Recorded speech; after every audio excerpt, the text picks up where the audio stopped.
छत्तीसगढ़ी गाने देखने के लिए हमारे YouTube चैनल को सब्सक्राइब करें और नए अपडेट्स जानने के लिए बेल आइकन के बटन को क्लिक करें।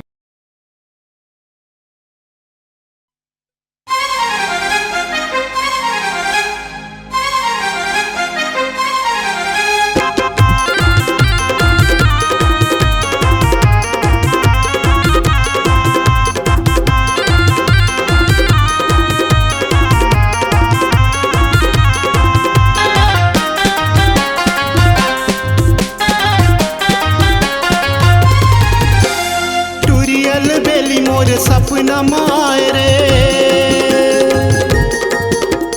टूरियल बेली मोर सपना माए रे, सपना माँ के मोर दिल धड़काए रे। मीठी मीठी बतिया बोल के तोरे दिल के दिल के दिल के तोरे दिल के राजा मैं हवा आना दिल दिखा दे खोल के। तोरे दिल के राजा मैं हवा आना दिल दिखा दे खोल के।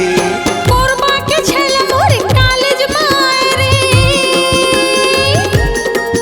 हाँ कोरबा के छेल मोर कॉलेज माए रे। कॉलेज माँ के अपन माया में फंसाए रे।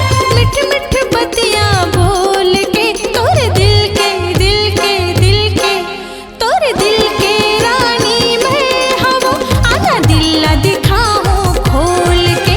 तोरे दिल के रानी मैं हवा आना दिल दिखाऊं खोल के।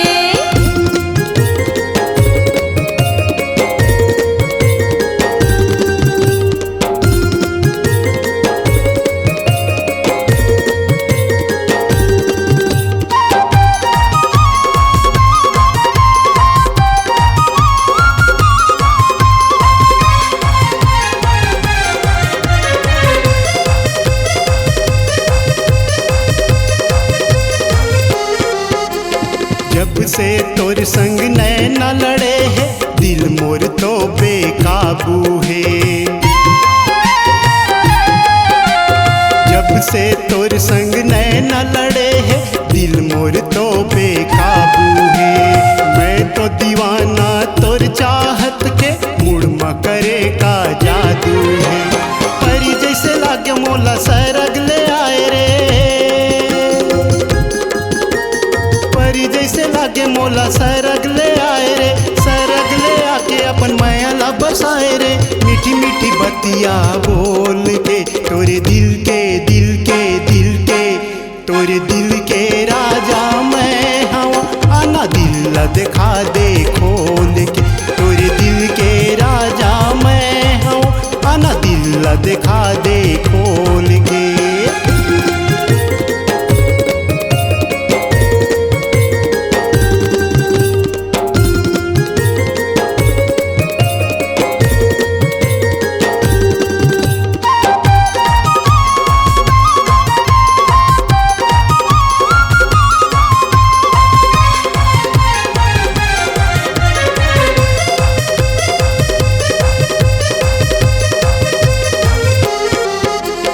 मेहंदी लगा के तोरे नाम के जपत हो मैं तो माला। मेहंदी लगा के तोरे नाम के जपत हो मैं तो माला। लगन लगे है तोर मिलन के मैं हाँ बतावो काला। माया पीरत के रंग में रंगाए रे, माया पीरत के रंग में रंगाए रे। रंग में रंगा के मोरे मन में समाए रे। मिठ मिठ बतिया बोल के तोरे दिल के दिल के दिल के तोरे दिल के रानी मैं हवा आना दिल दिखाऊं खोल के। तोरे दिल के रानी मैं हवा आना दिल दिखाऊं खोल के। टूरियल बेली मोर सपना माए रे, टूरियल बेली मोर सपना माए रे। सपना माँ के मोर दिल धड़काए रे। मीठी मीठी बतिया बोल के तोरे दिल के दिल के दिल के तोरे दिल के राजा मैं हवा आना दिल दिखा दे खोल के। तोरे दिल के रानी मैं हवा